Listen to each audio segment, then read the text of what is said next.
এই সিটটা দেখতেছেন নি? এই যে এই সিটটার মধ্যে একজন বাংলাদেশি লোক থাকে, আজকে 14 বছর বিদেশ।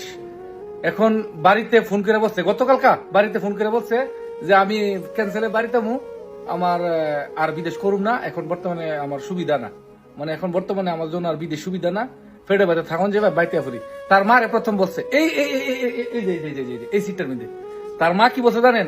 বাবা আয়া কি করবি, ফেডে বাইতে ফিরে থাক। এই তার মা বলছে। আবার তার বউরে ফোন করে বলছে, সে নতুন বিয়ে করে এসে তার বউরে ফোন করে বলছে যে আমি আয়া ফুরুম, আমার বিদেশে মধ্যে এখন কাম কাজের বেশি একটা সুবিধা না, কোন মতে খায়া ফেটে বাজাতাম। তার বউয়ে বলছে যে আপনি আরো 3-4 বছর বিদেশ করে আইন।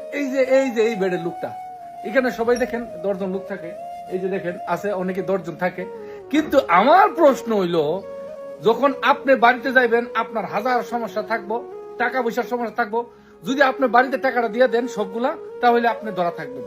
যতই পারেন 2 টাকা 4 টাকা আড়ানা রাখেন নিজের কাছে, যাতে 15 বছর পরে কেউ জিগার লাগবে না, ডাইরেক্ট বাজে যাবেন না।